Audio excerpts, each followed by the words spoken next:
Cool. Kia ora koutou. Let's just get stuck into it. So we are here to talk about the fact that games can be made in just a weekend. So we'll just get stuck into it. Are you new to game dev and want to try it out? Are you a student? Do you want to practice maybe a new skill or try out a mechanic or theory that you don't have a real reason to do, like on a bigger project? Do you have some friends, a new crew to collab with? Are you wanting to even just join a community or network with people in a practical sense? Game jams are the answer, and they are really cool because they are low stakes most of the time. They're pretty quick turnaround. Most are like weekend, 48 hours.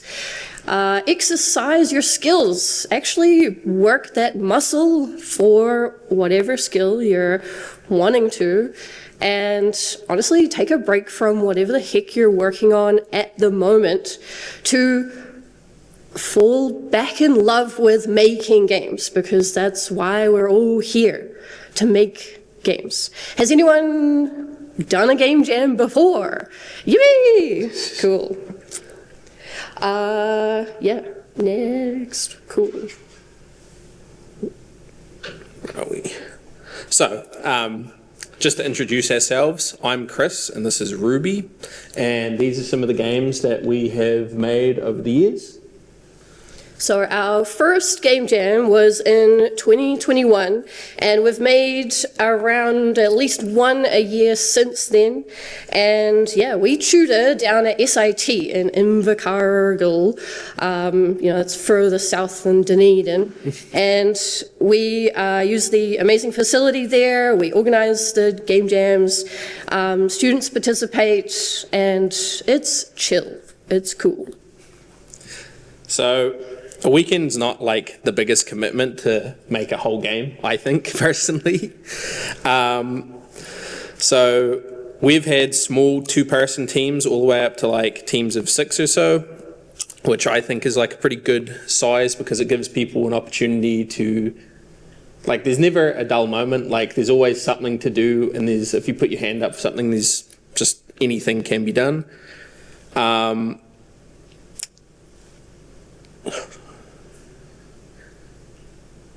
So some of the people that come along to our jams, like, they could stay there the whole time, or they may just pop in, do a little mission and head out after that. So it's pretty low stakes if you want to get invested or even just dip your toe in. Yeah, we don't have time to make stuff throughout the year because of marking. And teaching. But a weekend, hell yeah, we have a weekend and we get a game done. And all the games that we have made helped me become a better tutor for teaching game dev, or even the software, or actually test software right at the beginning of the year before students find all the mishaps of IT. So we get to like run through pipelines and all that. It's so cool. We have made all these 2D games in Unity and using Unity Playground, because I teach high school students, and I'm not a coder, but all this drag and drop code, and then people who are coders have like conglomerated a bunch of stuff, and it's really epic. So I am confident with like making games, and then I get to teach the games, and then the students get to make their games as well. Our course is mostly artists, so we have very visual, amazing art that we're just like super proud of because they're mostly artists. So it's mostly like one dev, maybe one programmer in our case, but programmers go off and make games, but with not so amazing art. That is all valid too. Yeah, one of the cool things about doing it year after year is you build up a bit of a library of different code and stuff, and you can like add just 1 or 2 things each year, and it's going to build up the possibilities that you can do with a game. So here is some BTS of our different projects over the years. The way we go about making our projects is we do like a combination of different things. Like we have just genuinely standard paper, we have physical whiteboards, and we use a digital whiteboard. So you can see there, like the transition between physical and digital, which I think is pretty fun. Where am I? So a big thing that we try to achieve is getting our group to function as like a full team and being very aware of what everyone else is doing. So having it be on like the whiteboards and the physical media, it helps everyone see what everyone is doing at the same time, and everyone's more on the same page and no one's feeling left out, which is like kind of a risk, I guess. You want everyone to feel included in what you're doing. There's a little bit of a time cap of brainstorming, but brainstorming is so important that, yeah, everyone contributes. Whatever the theme is of that jam, like how you're going to incorporate it, diversifiers are also really awesome. And it does take a little bit of time, go on a break or come back and just see, but you'll find something eventually. Something will come up and then you're like, okay, commit. And then it's splitting out roles, concepting, mood boarding, white boxing, and Discord, of course, is great to just like share constantly like what people are doing, specific channels, and yeah, it can get I'm not a big believer in 1 billion channels. I actually just have a few that are to the point, and then you get to scroll up and really see like all the development, which that's the awesome part. Yeah, it's a real, like, seeing all the work you've done over just one weekend, I think, is always really good just for your own morale, just seeing that the project got as far as it did and achieved certain things.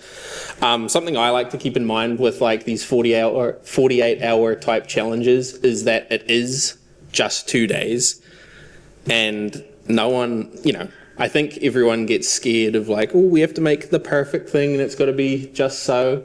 But when you have like a time constraint like that, nobody cares. It's like, it can look pretty rough. As long as it's a fun time, that's all that really matters. So like, a lot of like the pressure is really off you in that amount of time. Well, unless you've messed around and done nothing for most of the time, and then crunch time happens. But yeah, be scrappy, but still trying to be cohesive kind of thing. Let's go next. So some tips for the jamming. Honestly, first up, actually get the team together and establish some goals. So before the timer starts, actually be like, yo, what do we want to do? Is there anything that we want to do? Have we got an idea that we want to try and achieve? What are the goals? What are your team goals? What are your personal goals for the jam too? Especially if you might be solo. What do you want to, get out and do? What roles are people interested in trying, doing? What do people not want to do is also good to know. You don't have to sign your life away. It's not a contract, but just an agreement. Like, are we all going to agree to have fun and not kill each other in a weekend? Yay, let's make a game. There are an example of a game jam game is Hollow Knight. It started off as a game called Hungry Night, and it developed over time into what it is now. But, it's just a nice little example of something that started in a game jam and then evolved into, like, a real thing. Some of the stuff to consider with your game jam as well is that we are humans and we need rest and food and a bit of quiet from time to time and all the chaos. So I would, don't forget to, like, have time for people to like check out and like sleep, please. A challenge right from the outset could be that as a team you decide everyone's going to get 7 hours of sleep a night. It can be just a really simple thing right out of the gate that'll make a huge difference.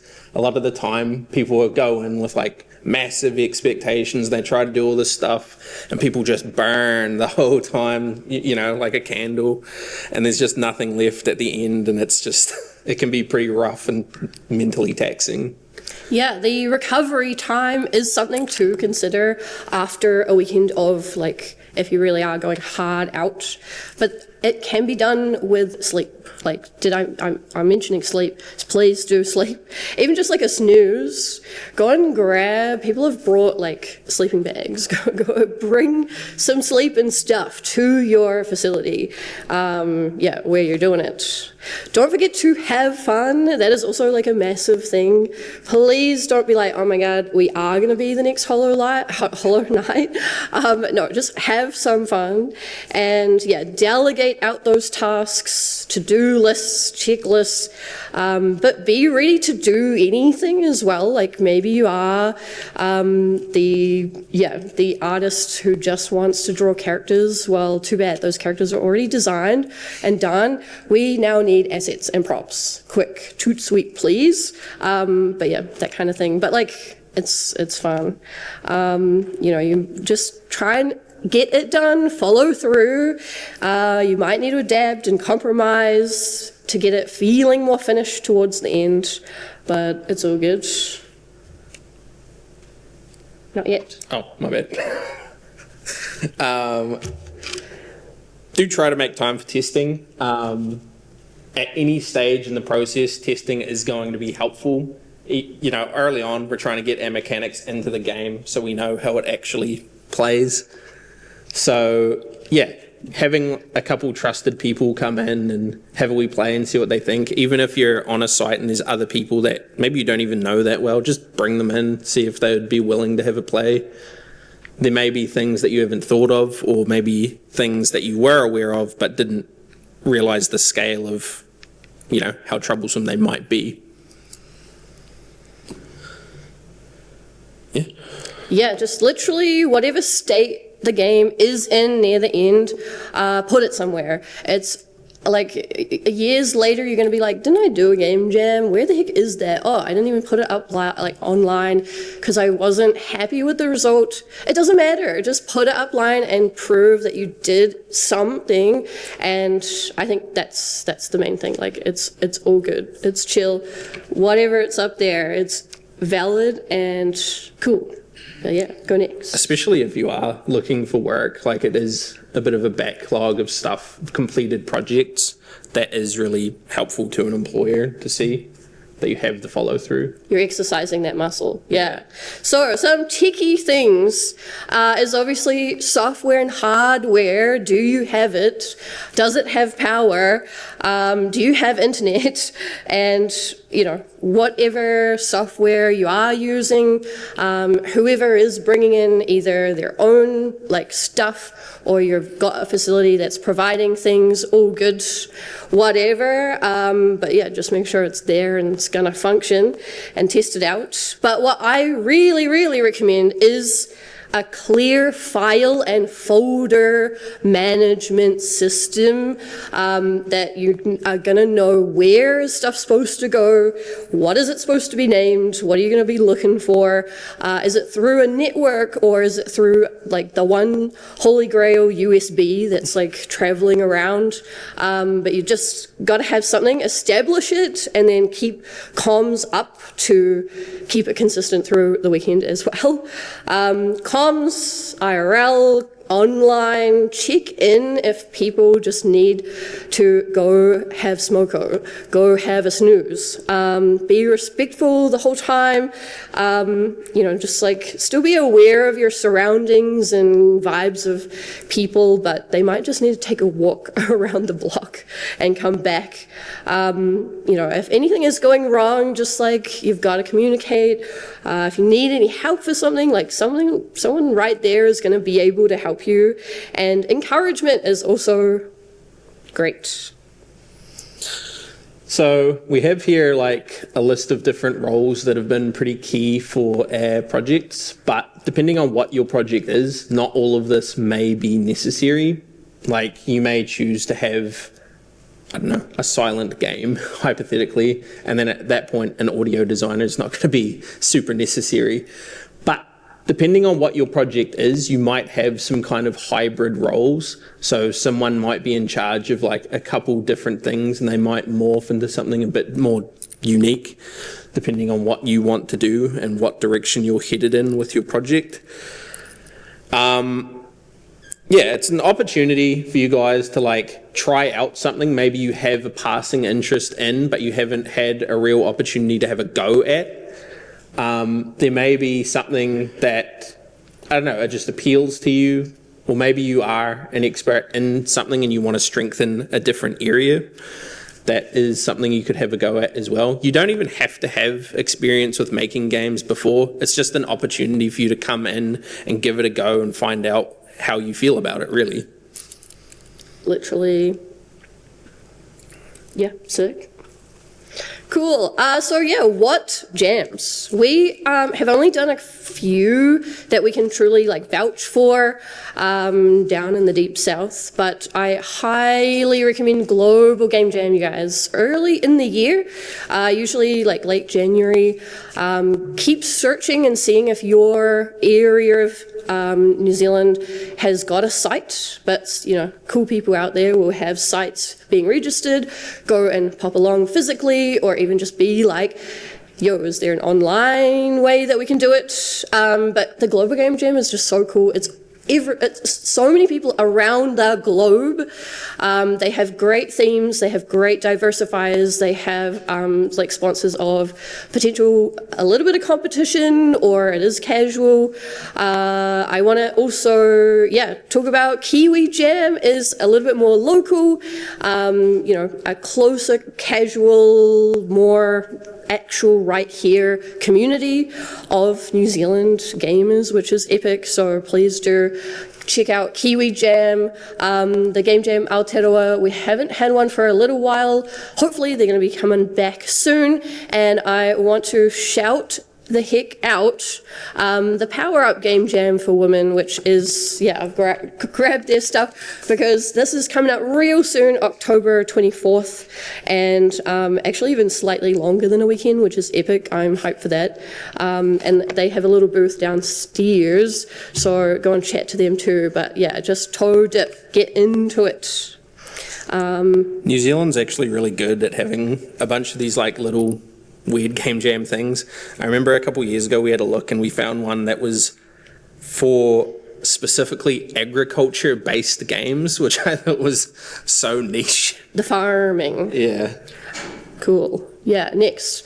If you are itching for game jams, as of 2 weeks ago, I went on itch.io and they have a game jam tab, and I scrolled down and this is the amount of game jams happening like in the world as of 2 weeks ago in that time period, and I was like, I thought there would be a few, but there's like a bunch.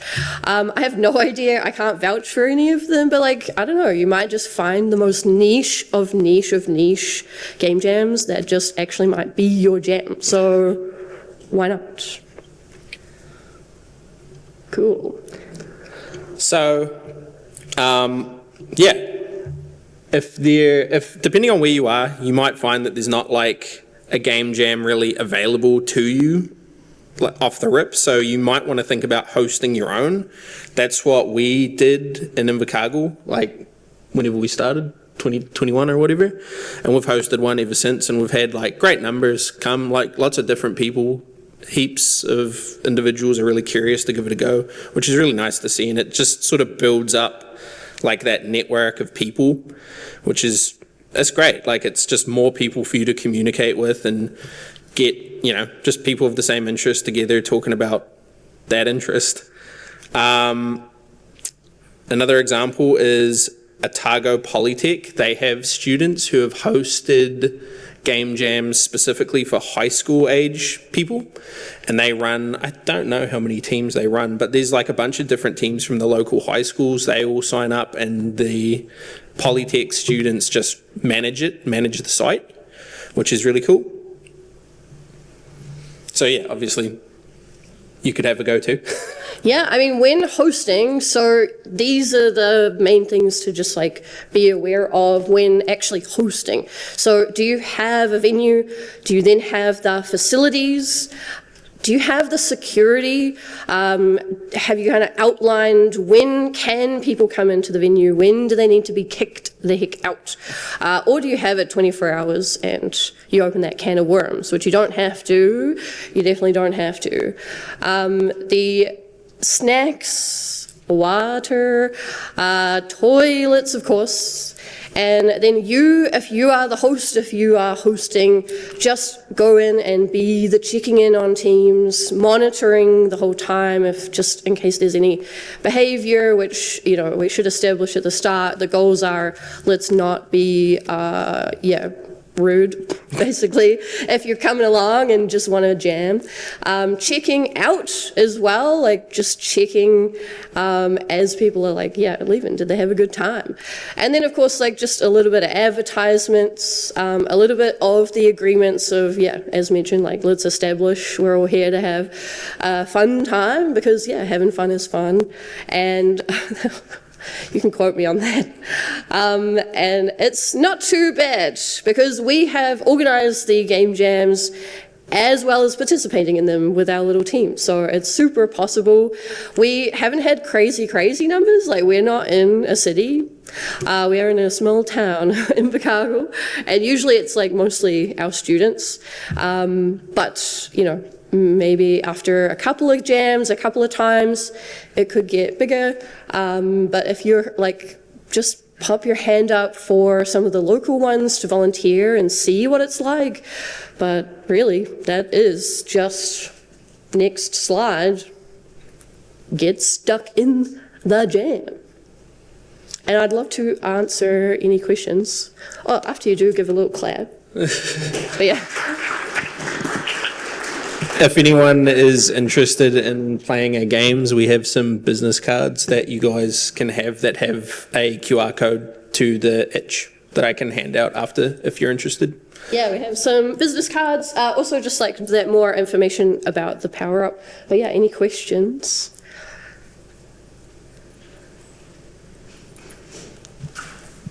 All right, thank you. Just now, you mentioned it will be it's important to set a goal when you're starting off, like making a game during the weekend. Like, what kind of goal would be like a good direction to do, so you don't like overwhelm yourself? Cool. I mean, I think most of the time, I've almost even set a goal of like, what game mechanic do I want to try? Or I have even a couple in a list of like, it'd be cool if we could make a game around this certain thing. And then that does help narrow the scope immediately.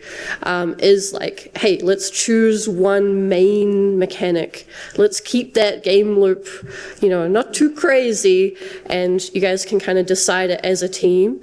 Another year was literally like, people came in with a story or with a character, and a couple of the jams, like those were existing characters, they were existing universes that could help with a little bit of scope on, hey, we want to make a game about these guys, this universe, this world, which could be good too. I don't know if you have anything. I think just basing it around like one core idea, it helps keep the scope really centralized and you don't have to deviate too far from it.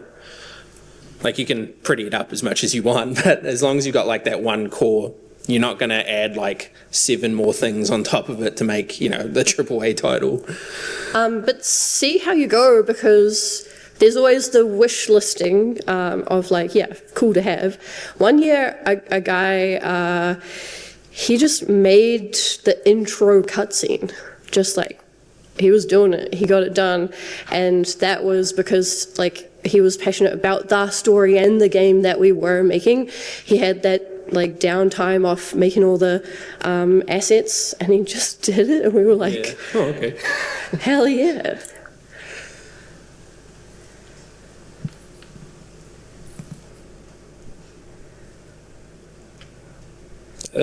Any other questions? And then, yeah, if anyone's coming down to Invercargill, we'll tour you the building. It is absolutely insane, our fancy building. And Invercargill has a new mall. We have a mall now, yeah, literally, it's great. That is that facility there. That's like just like one room. Oh yeah, that's like our room. We always claim a room. We claim a lab for our little studio, and everyone else can go in the other ones. Yeah, but if you guys are interested, feel free to come grab a card. It's got our contact and all the games on there.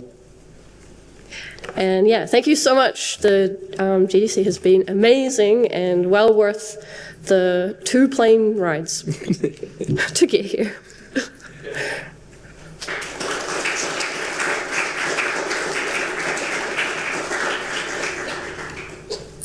Sweet.